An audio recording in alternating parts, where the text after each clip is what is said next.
Hey, everybody, it's Ron Johnson, and this is the Ron Johnson Show on Locked On Sports Minnesota.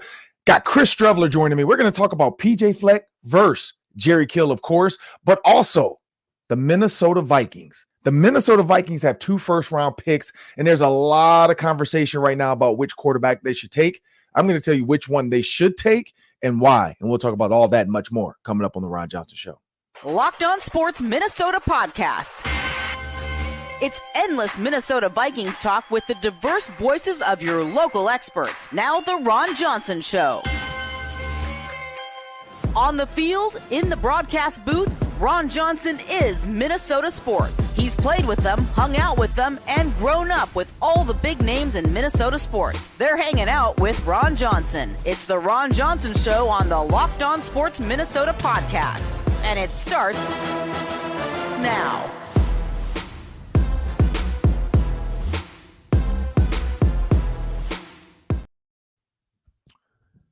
Hey, everybody, it's Ron Johnson, and this is the Ron Johnson Show on Locked On Sports Minnesota. Thank you to the everydayers that continue to like, download, share. Please tell a friend and tell a friend as the draft comes, as the season nears, as OTAs come, because, I mean, it feels like we're already in March. So that means it's right around the corner. We got draft, then we got OTAs, we got rookie mini camp.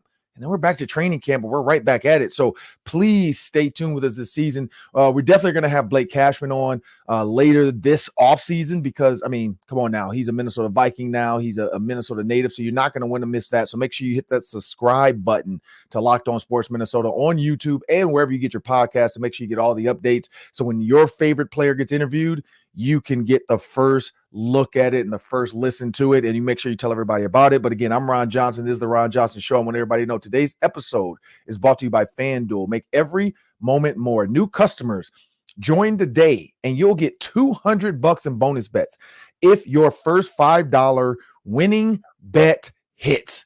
First $5. You just got to bet 5, and you'll win $200 in bonus bets. Just visit FanDuel.com/locked on to get started. And here's a good one. I didn't even think about this. For those that are new to this FanDuel and you have not made a bet yet, and you're looking for that first bet, oh my goodness. Number 1 versus number 64 in the NCAA tournament. Come on now. Just make 4 of those. You can make 4, bet all the ones, $5 on each one. You can even take the parlay. I'm pretty sure that parlay will hit. You'll not only get that money. It's not great odds, though. I'm gonna be honest. It's not great odds. You're getting nothing, but you'll get $200 in bonus bets. So make sure you check out your first bet. I'm giving you some locks there. The NCAA tournament is one of the funnest times of the year. Thursday, Friday, Saturday. The weekend is one of the funnest weekends of the year. Make it yours with FanDuel. Just go to FanDuel.com/locked on to get started today. Well, as I bring my producer to the show, Sam Extra, so everybody know, we're going to talk about the Minnesota Vikings. We got the Daily 3 coming up later. And then Chris Streveler, former Gopher, went on to the NFL, not because of the Gophers, though. We'll talk about that because his story is pretty unique. But also I asked him about P.J. Fleck versus Jerry Kill, and I loved his comment on that. And I loved his thoughts on the roll the boat culture and would it have fit him? Would it have not? Stay tuned for that because that's a good one with Chris Streveler. I'm excited about that. But Sam, I would love to start the show off. I talked about Anthony Edwards' dunk last night because I was watching it, and when it happened, because at first, like, it was 35-27, I think, at the end of the half, or at the end of the first quarter. Yeah, they were down. And I was like, oh, here we go. Like, this is not a good start against the Jazz. This is going to be a letdown. One of those games they should win and they lose. You got Rudy Gobert out. You got Karl-Anthony Towns out. Anthony Edwards is trying to do it himself. And Sam, as I'm looking at, I saw the Warriors lose and they got mocked when they lost to the Knicks or something. The Warriors, or no, maybe the Lakers beat the Knicks, or the Lakers beat the Hawks, and I don't know. But the Lakers won and the Warriors lost. So then I start looking at the standings. I'm like, Mavs, Suns, Warriors, Lakers. Like, this is terrible. This West, the teams I thought would be the top of the West are at the bottom. Mm-hmm. And then you look at the top, you got Thunder. At the time last night when I was looking at it, it was Nuggets. But now it's Timberwolves at 2, Nuggets at 3, Clippers at 4. I don't think there was ever a day in my life, Sam, where I thought we would be here with the West. But we're going to talk about that and much more in the Daily 3. But first, The NFL draft, Sam. Everybody knows the Minnesota Vikings traded to get the number 23 pick, and everybody's talking about packaging picks, and it still can happen. If you look at the teams right now, you got Bears, you got Commanders, and you got Patriots. Now, will the Vikings, because all the like signs and all the tea leaves and all the people are saying, well, Drake May played for what's his name? Josh McCown, the Vikings' new quarterbacks coach. That was his high school coach. So he definitely wants his high school. And yeah, that would be nice. Like, you know what he was. You know what his capabilities are. But they can get JJ McCarthy can fall into their lap and do nothing. Because after that, I don't think the Giants are going to make a pick at quarterback unless we haven't heard and they're trying to trade. Because people are saying, oh, the Giants should trade with the Bears and give them Daniel Jones. I'm like, why would the Bears do that? We already know what Daniel Jones is. We don't know what Caleb Williams is. So you're flipping a coin with Caleb Williams. With Daniel Jones, you kind of know what you have a nickel. Like, you don't have a dime. You don't have a quarter. You have a nickel. You know what you have with Daniel Jones. But you can flip that coin with Caleb Williams. You might get a silver dollar. You just don't know. And then you look at JJ McCarthy. He's sitting there, 6'3", 200 pounds. I don't know if you know another 6'3", 200-pound quarterback that sits in the pocket, can run a little bit, but doesn't. Sounds like Kirk Cousins to me. Kirk Cousins, but with a college winning attitude. This is a winner. He's won at the highest level in college. He's been to the biggest game in college multiple times. He's played in some of the biggest games in college football. He's had a coach that knows the NFL game and that went to the NFL. Like, he is basically the brain, like, operation and pedigree of Tom Brady with the body type and the height of Kirk Cousins, the size. I'm trying to think. I don't know his, like, I'm trying to think of a 200-pound quarterback that kind of fits what he is, but maybe it's Kirk Cousins, early Kirk Cousins. But he stands tall.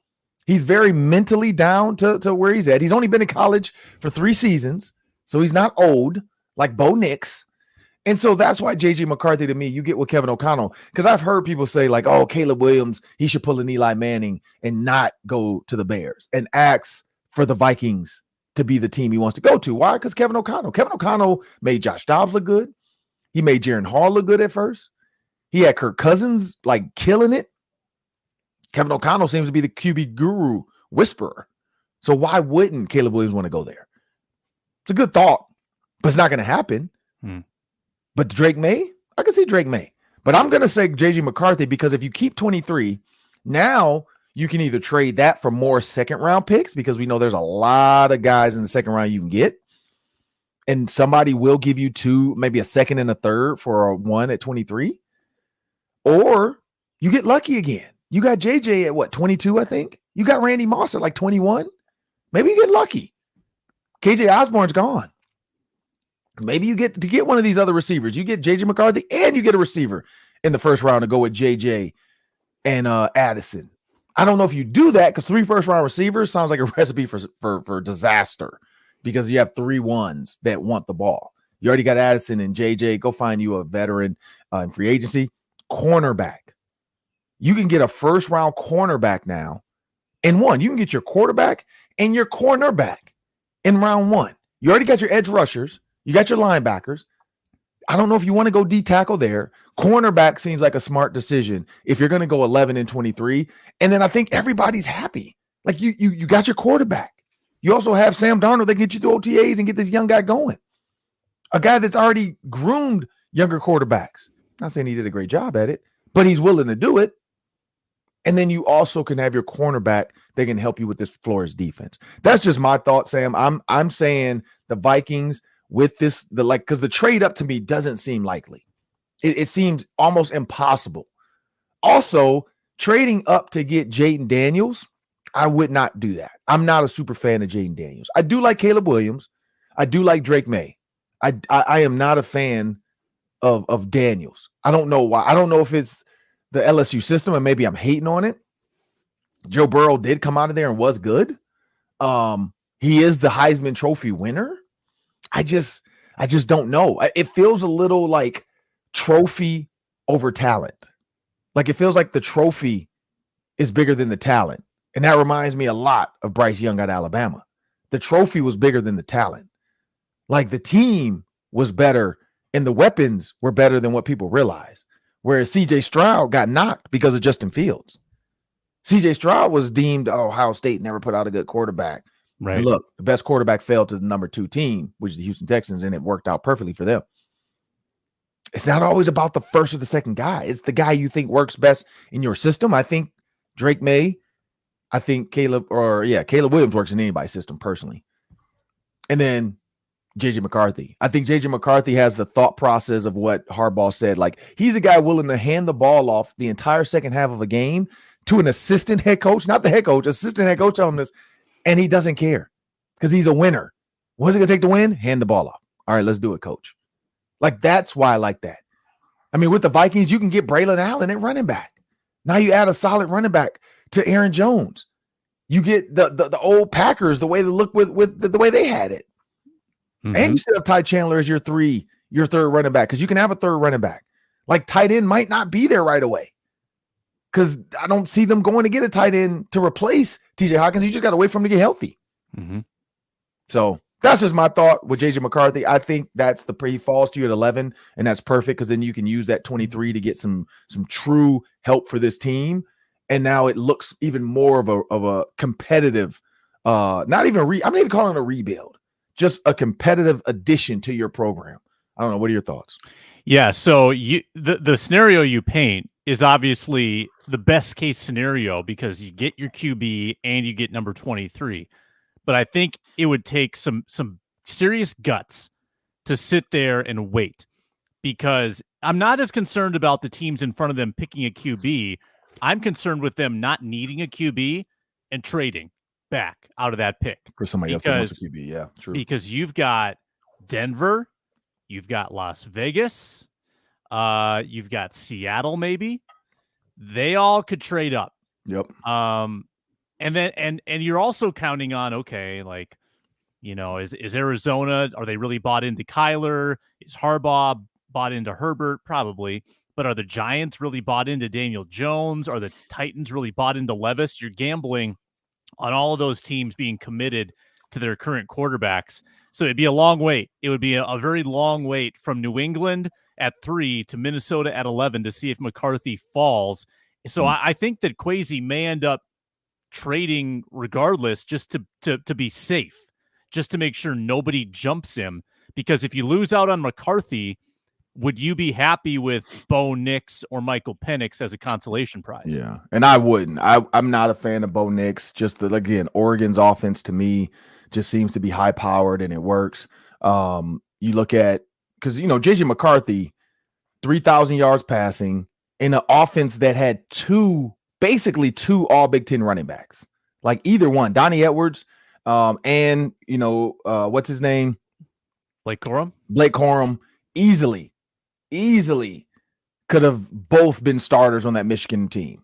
Blake Corum shouldn't even been there. There should have been Donovan Edwards' season, to be honest. Blake Corum came back, won probably draft stock last year, unfinished business, wanted to win a national championship, and he did it. He did everything he said he wanted to do, came back and made it work. So it works for him.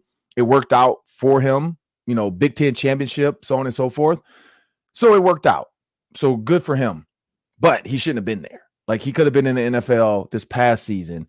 But maybe, too, maybe he was waiting for the running back situation to kind of change a little bit. It seems like it's kind of changing. So it's kind of working out for running backs now where they're still kind of like, well, we don't need you. But some teams are starting to realize, Pacheco for the Chiefs really showed us you need to run the ball. Like, you need to be able to run the ball because you can't rely on Patrick Mahomes. Because when they relied on Patrick Mahomes, not to say they didn't look good, it just wasn't as I forgot, I think it's the Raiders game, like too many interceptions, too many bad throws, and then they had to get back to the running game. But they did it too late. And then as the season went on, they realized, look, we got to run the ball a little bit.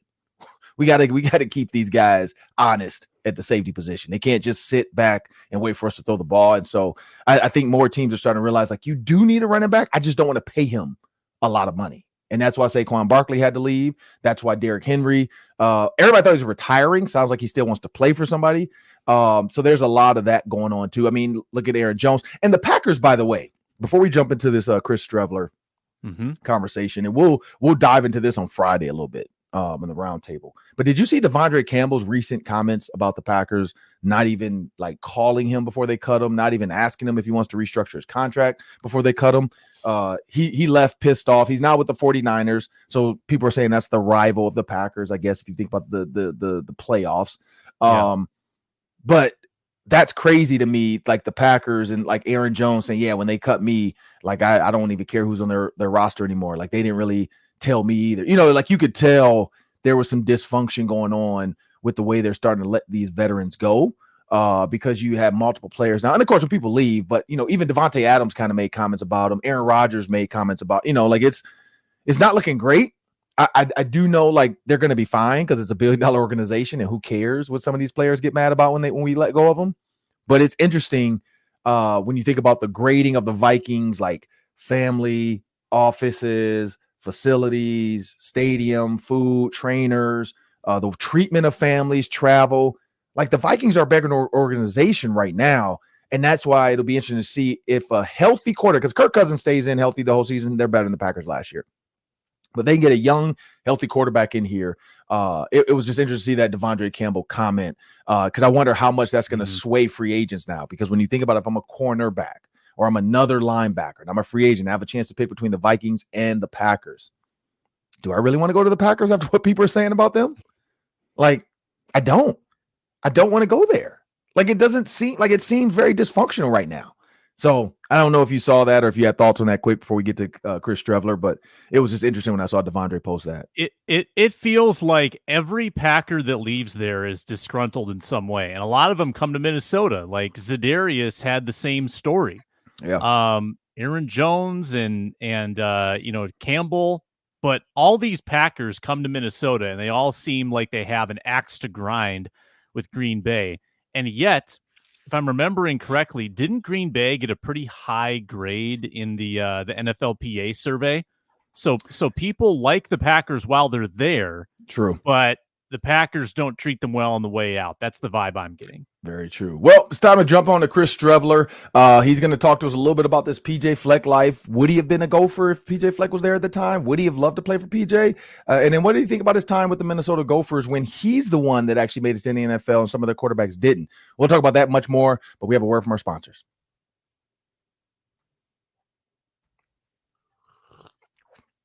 Brought to you this morning by Gametime, taking the guesswork out of buying tickets.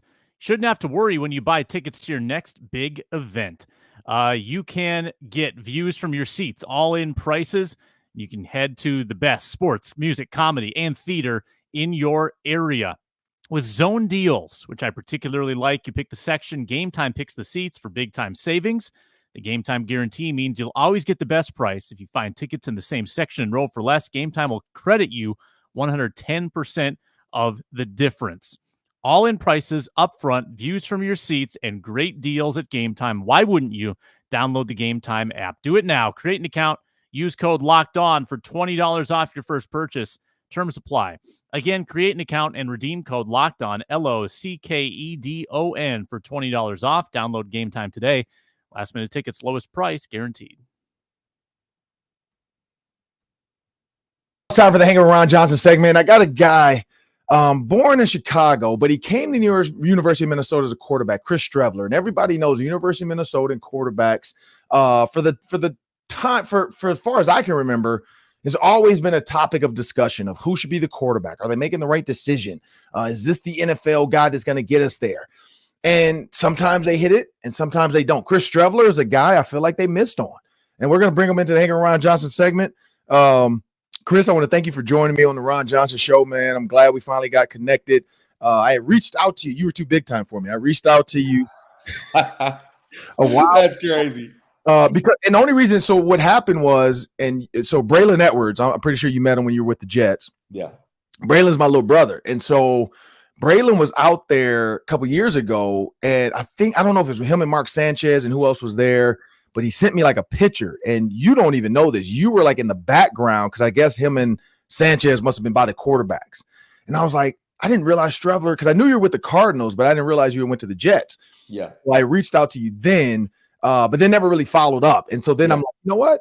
Every man has a connection that they can't deny. Yeah. And it's usually a woman. Samson and Delilah, Adam and Eve, and we got Chris. And what's your girlfriend's name? Taylor. Yeah. Taylor. So I sent Taylor, man. I said, you know what? Taylor probably checks her DMs more than Chris does. Yeah. And so I sent Taylor a message and said, hey, I'm trying to get in touch with Chris. Can you make it? And then right away, boom, Chris responds in like a day. Hey, man. Well, because I know you. She goes, hey, do you know this guy, Ron Johnson? I'm like, yeah, I know Ron Johnson. She's like, yeah, he's like trying to message me. He wants to do an interview. And I'm like, oh, yeah, I'll message him right back. But I must have missed the DM. Like, yeah, I never really followed up. I sent it I think I sent it a while. Like we were in the middle of the season maybe. And I was like, hey, Braylon Edwards was out there or something. I can't remember what I even sent. And then I know like sometimes when I delete, like stuff just deletes. So I must have deleted it and never even came back. And then I saw you again sign with the Bombers, because I played in the CFL.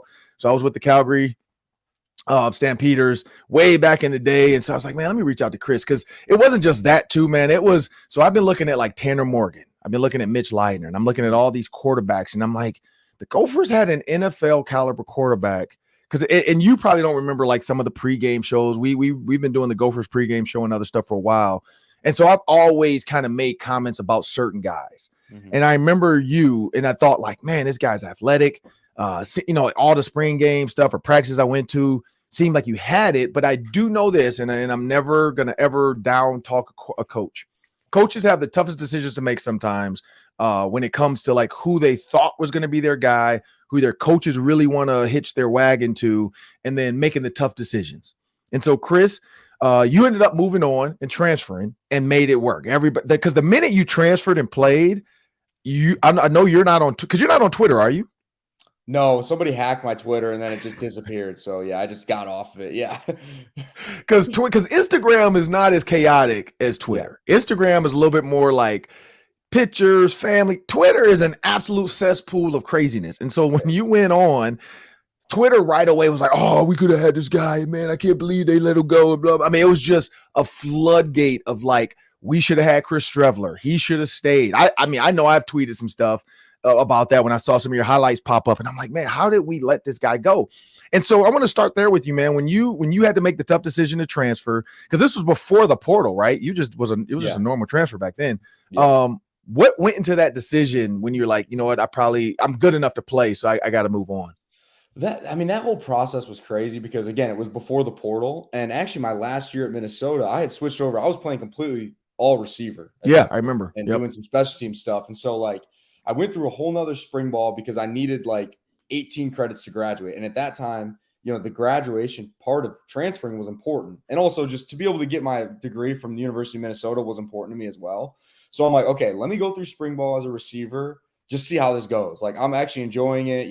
Like, I just want to play. I loved the University of Minnesota. I loved my teammates. So I'm like, look, if this is where I fit in, I'll just do it. And, at the end of spring ball, just having talks with coaches, they made it pretty clear that, like, I wasn't going to see the field.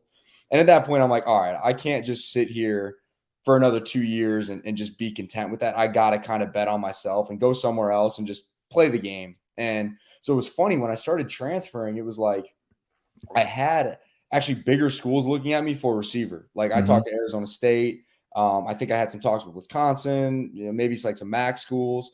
And then when it came to quarterback, it was like Tennessee Tech, Western Illinois, and South Dakota. So obviously difference in level there. And, but just like once I took my first visit to South Dakota, I was like, I just remembered how much I love playing quarterback. And so that's ultimately why I ended up going there. And that was my only visit and playing quarterback and so on and so forth. But man, it was a hard decision to leave Minnesota. And like, I don't have any feelings of like animosity towards that situation at all. I understand that it's, it's a hard decision for coaches to make, one. And two, I grew into the player I am today. I'm not the player that I was at Minnesota, right? Like I needed reps, I needed experience. And I started one game at Minnesota.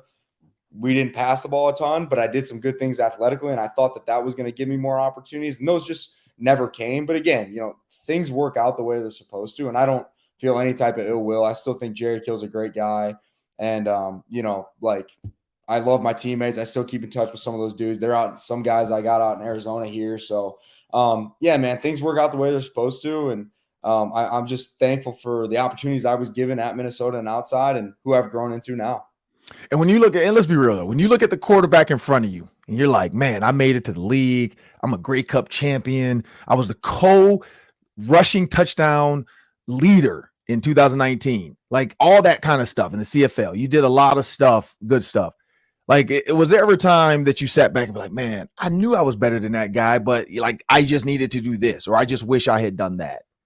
I just wish that the opportunity would have come. You know, I'm the type of teammate where like I'm never going to talk bad on the starter. Like I believe the backup's job is to support the starter wholeheartedly, and opportunities present themselves organically. So for me, like me and Mitch were roommates on the road. We were friends. Like I truly supported him, and the opportunity just never came. You know, he played through a lot of injuries. He was durable. Like he didn't come off the field, and so that opportunity never really came back for me. So it was never somewhere I was sitting back being like, man, I got to get on the field over this guy. It was just like frustrating that I never got that opportunity. Right. And even when you kind of go to the coaches and you're like, look, man, I just want to play. Put me on kickoff. Put me on kickoff return. I played kickoff and kick return for the Jets last year in an NFL game, you know? So like that's stuff that to me, that's just effort. Right. And I can put effort into anything. And I got some athleticism. And so that was what was frustrating is like, I wasn't even asking to get on the field just at quarterback. I was like, just use me. At that point, I was like 225. I was running like 21 miles an hour. I was an athletic, strong guy. And they just couldn't find a place for me. And that was really the most frustrating part. It had nothing to do with Mitch and quarterback. Like that opportunity didn't come. I just wanted to get on the field and it just never happened. And when you see offenses like, you know, Lamar Jackson with the Ravens, you see, you know, Jalen Hurts with the Eagles, and you see, you know, like the Eagles, for instance, for sure, like using the RPO, using the legs of their quarterback. You know, Minnesota at the time wanted to be an RPO offense, but never really gotten to it.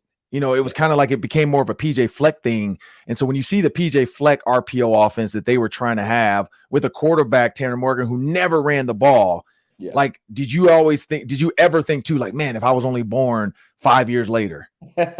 You know, I did say that like when PJ Fleck got there, I'm like, I think I would have fit in really well with like everything he's doing there. You know, I'm a guy that just like buys in immediately. And obviously guys buy in super easily to that culture. It's not hard to buy into as a college kid. So I would have been all in on that. And I think my style of play fits what they were doing and what they're looking for. But it was interesting. Like when I got to Minnesota, you know, those coaches had been at Northern Illinois. Yeah. They had Jordan Lynch. They had some good athletic dudes that were running. And so when I committed there, it was kind of like, oh, this is our plan. Like this is what we see our offense doing. And then that's just not what the offense was. Right. And we kind of was like a lot of under center run and then like play action stuff. And it's just like, that was not the same offense. And so I think that ultimately hurt me from getting on the field. Had they stayed more in that RPO world and had they had more quarterback run stuff in their offense, I think I would have found my way on the field. But the offense, you know, sometimes you change your offense to your players. And those were the guys that we had good running backs. You know, we had like David Cobb, Roderick Williams, like dudes that could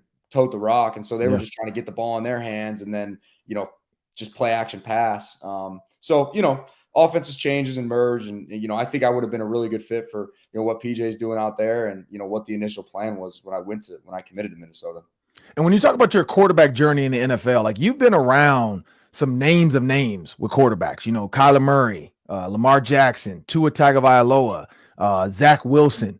When you look at each of those guys as well, like what have you learned from those quarterbacks that you've been around? And what have you learned like not to do? You know, because I know, like I said, I mean, you've been around Zach Wilson. Nothing against Zach Wilson, but I know like people were concerned about some of the things he would say or some of the way he would carry himself around the facility. Like there was a lot of little things sometimes that people was like, I don't know. I mean, he's young, and I don't know if I would have done that. Like, what are some things you've learned from all those guys? Yeah, I mean, I think you just try to take bits and pieces from everybody. You know, like it was a really cool experience this past year through OTAs and camp, like getting to be around Aaron Rodgers. Yeah. Like, that was an awesome experience too. You know, Joe Flacco and myself, we became pretty close last year. Like, so being around these guys, man, you take a lot from the mental side. How do you prepare? You know, what's your note taking like? What's your process in the film room? You know, like the field stuff is kind of the field stuff, but like when you're sitting in the classroom, when you're digesting a game plan, how do you attack that stuff? And I think that's where I've really, really grown. Obviously, I've gotten better as a player, you know, just continuing to work on my craft year after year, but to me, the biggest growth has happened mentally. You know, how do you prepare on a week-to-week basis? How do you learn a new playbook? You know, I've learned so many new playbooks. I've got that down to a science where I know how to attack that. I know how to break it down into chewable bites. And then, you know, the other biggest thing for me too, just, you know, personally has been like, how do you bounce back from adversity? And I'm sure you understand this, man. Football is that's what it's all about. You're going to face adversity through a season, through a career, whatever that looks like. I mean, you get cut 4 or 5 times in the span of a year.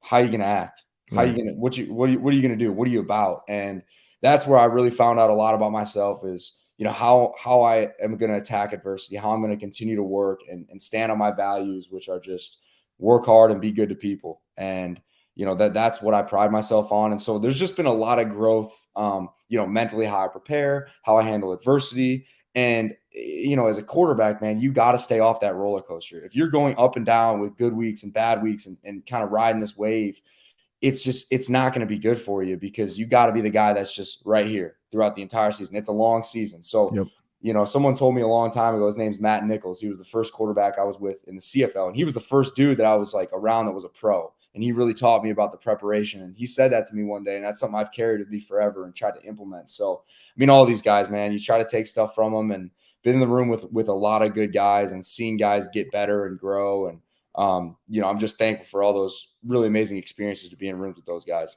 Yeah, and when when Aaron Rodgers came in, and like I said, you were with Aaron Rodgers with the Jets. Like, I mean, I've heard other receivers, McCole Hardman talks about like Aaron Rodgers never being in a bad play and being able to come to the line of scrimmage and kind of, you know, Tom Brady, Peyton Manning the game. And that's what the Jets were creating, that offense for him to be able to do what he does, which is get out of bad plays and get into a good play. Like, how cool was that to see? Because, I mean, I know a lot of people, like for me, I went to the Ravens, so I was with Ray Lewis for 3 years. But I know walking into the locker room right away, the good thing was back then we didn't have social media. So I didn't really know much about Ray Lewis besides they won the Super Bowl. Like, that was it. Like, and I knew the dance. Like, I was looking forward to that. I remember my first Monday night game, my rookie year, or my second year maybe. No, it was my rookie year against the Broncos. And I remember like the lights go out and the smoke starts going and the fire comes up. And then you see Ray do the dance. And it's like, you almost forget you're his teammate. Like, and we've been going through training camp and this is like it was like week 7. But I went back into like fan mode for me, like, oh my God, that's cool. Like, you know, like, how was that trying to like just say, okay, this is Aaron Rodgers. I'm not gonna do what I would do. But also, like, this is Aaron Rodgers. This is a future Hall of Famer. The guy that's won Super Bowls. Like, he's one of the best quarterbacks in NFL history. How was that managing that emotion right away? It was crazy, like the first day, because I come into meetings and this man is sitting a foot away from me on my right. And like a couple times throughout that day, I'm like, dude, I'm sitting next to Aaron Rodgers. Like, this is crazy. And I'm just trying to write down like everything he's saying. But, you know, after that, like, you realize he's just one of the guys, man. He makes himself so approachable. Like, within the first, I don't even know, first couple weeks of OTAs, like, we're going to the movies together. We're going to dinners in the city together, like literally just hanging out outside a ball, getting to know each other. And he's a dude that you can just talk to. Like, you just get him talking and he'll go.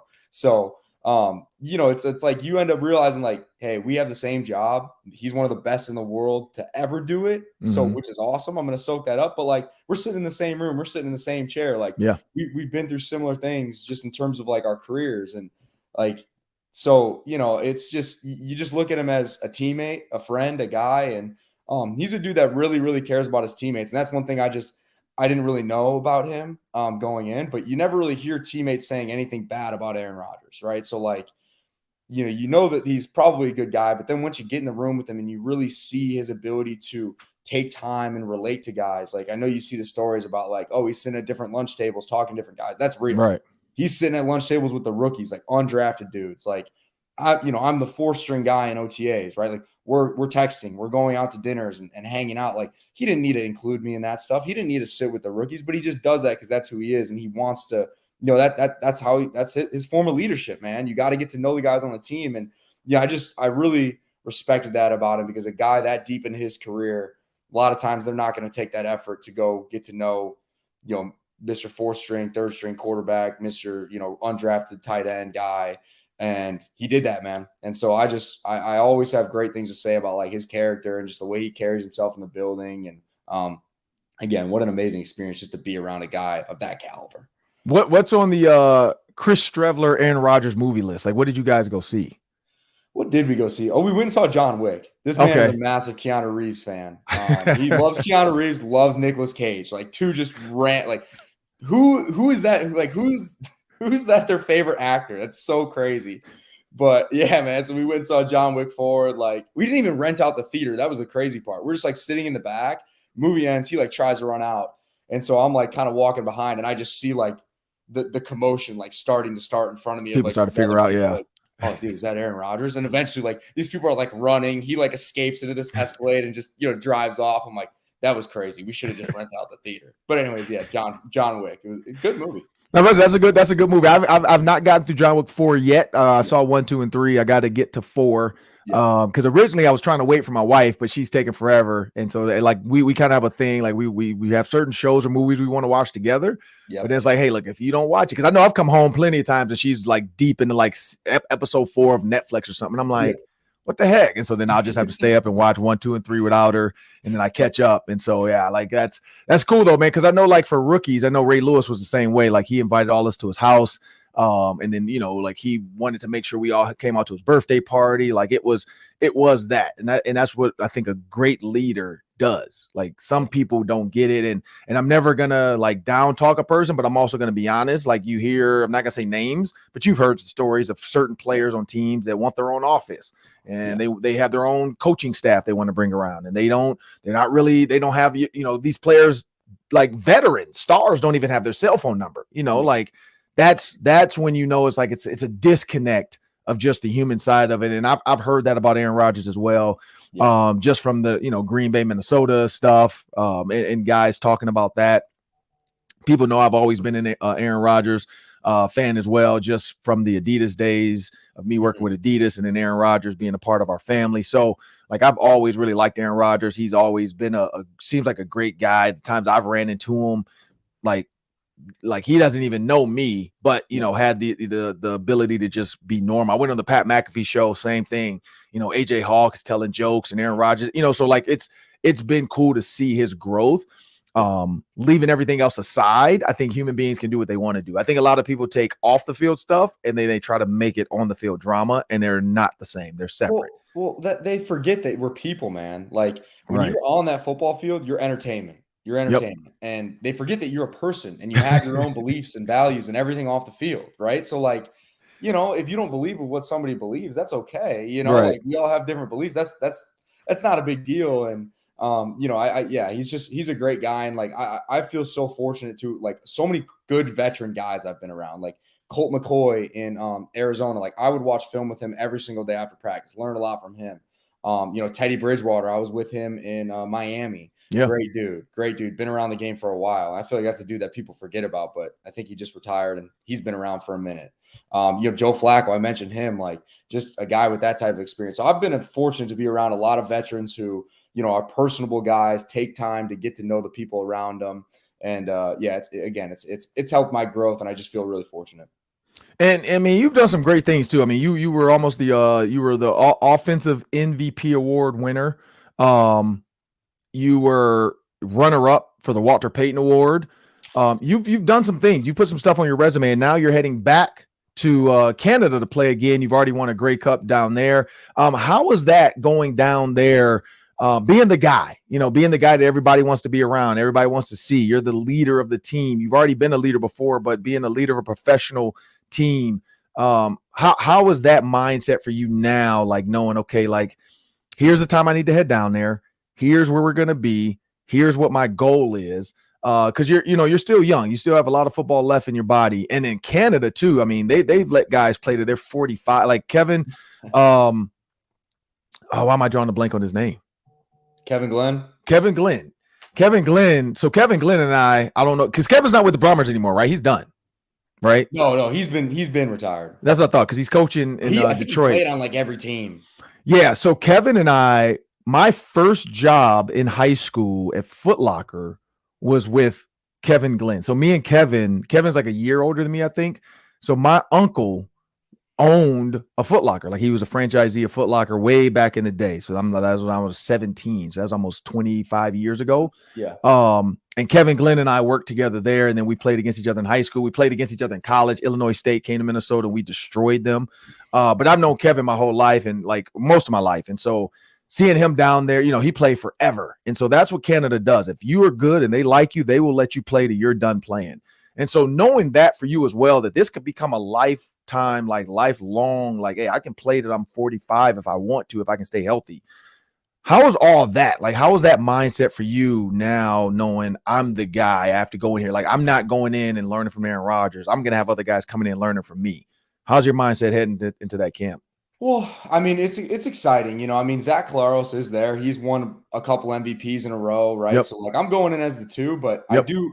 I am really excited just to bring this experience that I've had from down here to bring it up there, right? Yep. Being around more guys that are best in the world and bringing what I've learned to the CFL. I think it's really going to help that team. And, you know, it's been an interesting, you know, past couple of years, right?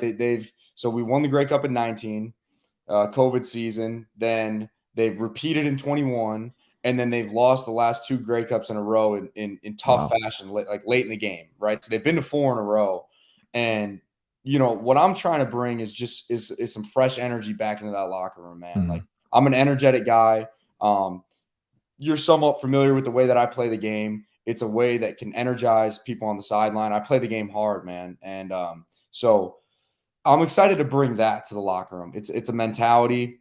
It's an energy. And I think that that's what you need after you've lost a couple tough championship games, man, to just get a new spark, get a fresh spark. And that's just what I'm hoping to bring. And I still have so many good relationships with dudes on that team. I just went to Australia to be the best man in my boy Drew Walatarski's wedding. You might remember him from his days in Minnesota. Oh, yeah. So, I mean, he still plays on Winnipeg. That's my guy. I was just in Tulum with a couple of the dudes who play on the Bombers. So, I mean, I still have really, really strong relationships within that building. So I'm just excited to get back in there and fit right back in, but also bring a new, you know, energy and spark and some of this new leadership that, you know, I'm fortunate enough to be in a position to bring, you know, because when I left, you know, I was only a second-year guy, and now I'm coming back and it's year 7. So there's a different mindset there. There's a different level of experience, having been at the highest level for the last few years and experienced that.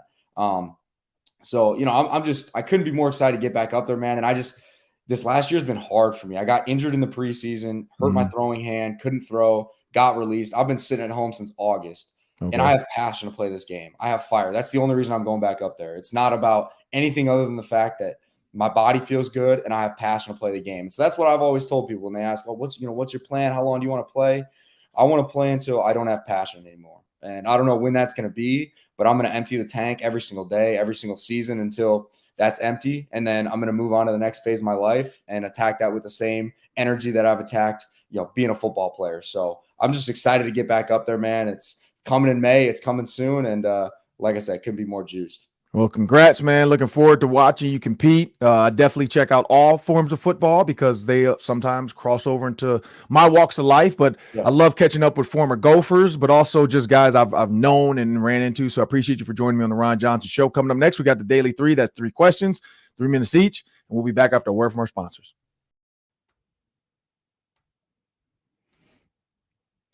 We're presented today by FanDuel. It's March Madness, baby. Say goodbye to your busted brackets, because if the bracket thing's not working out for you, FanDuel lets you bet on every game of the tournament. There are 67 games, by the way, if you include the play-in round. A lot of opportunities at FanDuel.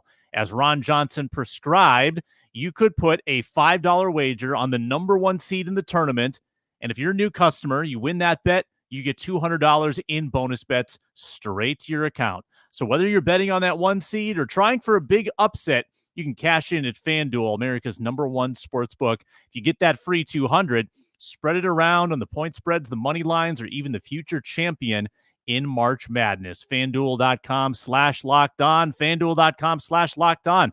Bet college hoops until they cut down the nets.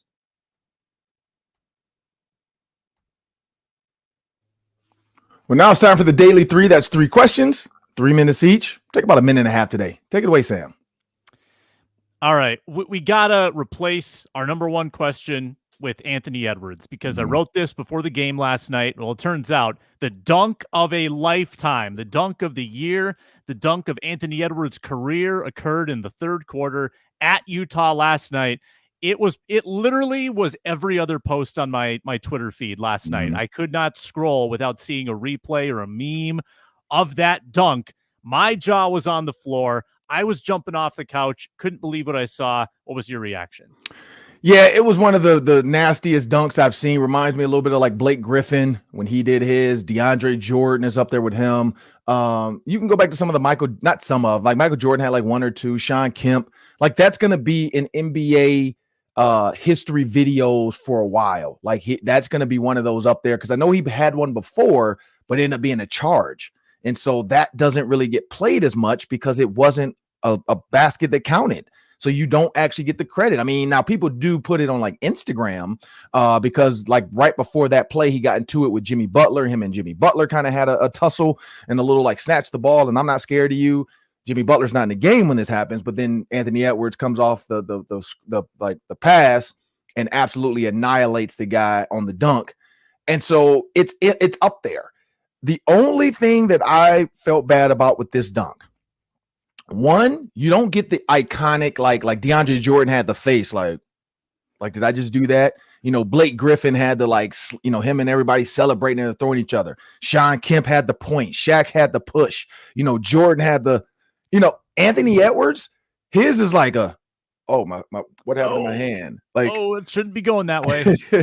So, and I think it must have been either the dude's face did it because he pushed his hand into his shoulder, or the ball. Because if you watch the ball, when it comes back, it hits his hand hard. And so I'm wondering if that hit the bone perfectly. And because I don't know because I didn't see the post game, whatever.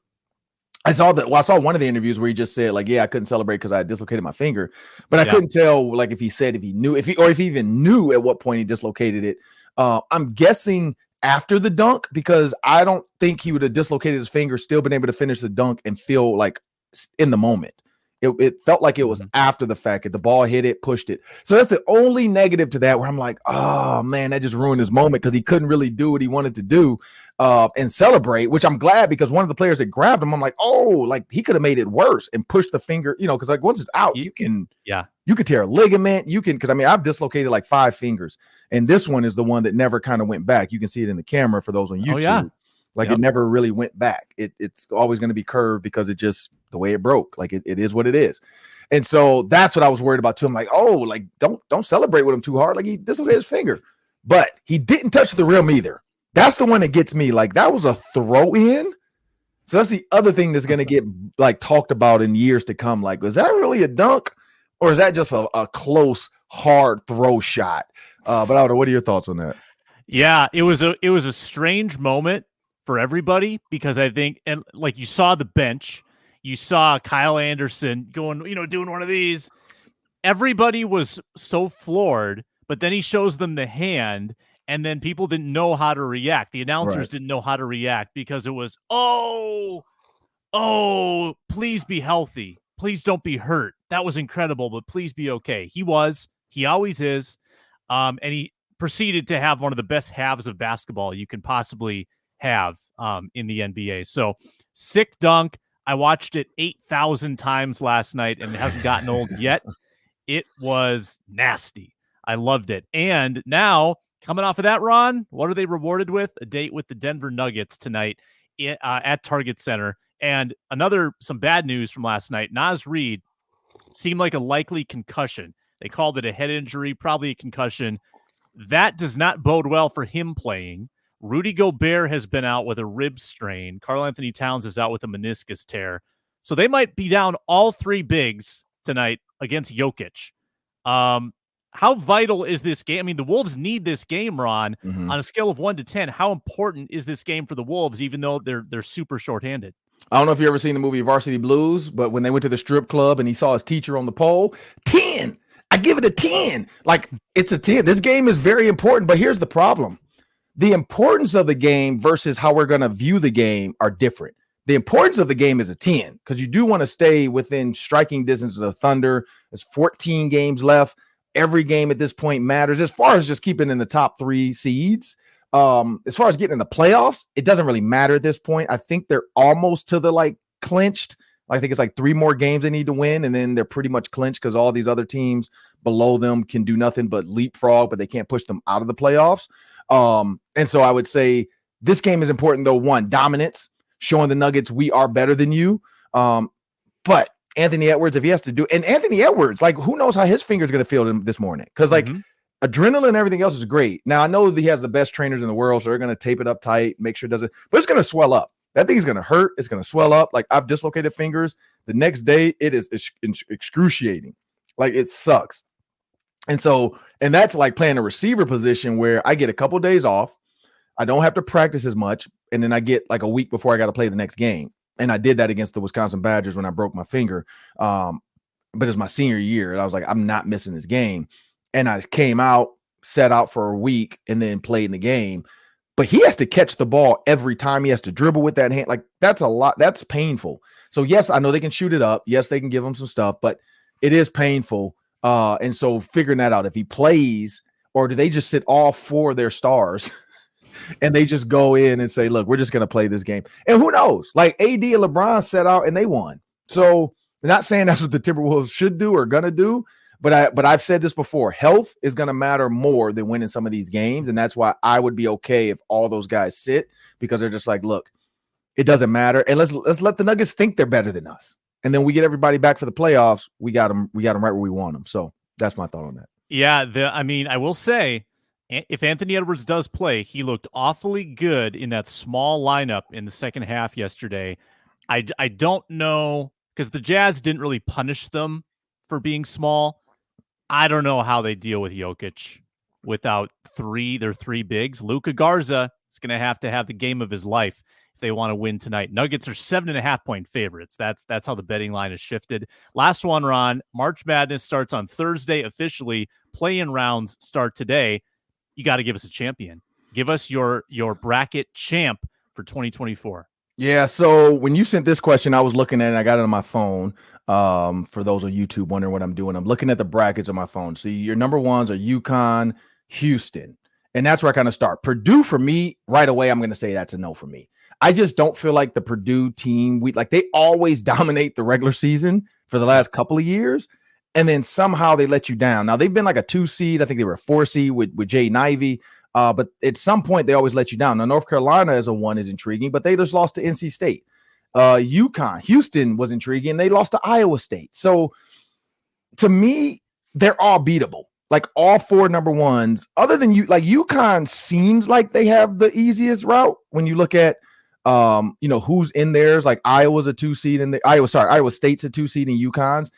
I just feel like UConn has more firepower than what Iowa State has. Also, I think Houston, North Carolina too. North Carolina pregame came out way too they had the boom box. They were trying to do the San Francisco 49ers entrance, and they were just overconfident. So if I'm going to pick a winner right now, looking at the way this is set up, I hate to say it, I have to go with North Carolina or UConn. Like, I don't have faith in Houston or Purdue on the other side.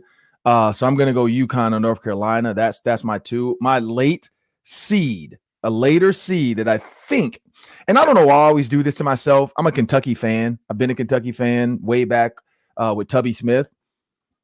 I kind of want to just pick Kentucky to go a little farther. But again, I feel like I haven't seen enough of them. I haven't seen enough basketball. Like, Michigan State as a 9 is kind of intriguing, but then they have to face North Carolina. Like, once they beat Mississippi State, which they might not even beat Mississippi State, but I think Michigan State, if they beat Mississippi State, they got to play North Carolina, and it's in Charlotte. So I feel like North Carolina being in Charlotte, to me, seems like kind of the one to get you there.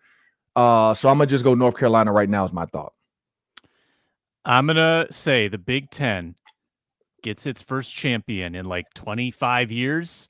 Illinois. Oh. Illinois, number 3 seed. Going to run the table. I think they have a friendly bracket. I think that they can get out of the East region.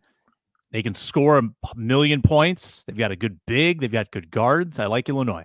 March 21st, Illinois. If they lose to Morehead State. Oh, please don't. Oh, that Friday roundtable, Sam. Oh, it's going to be lovely.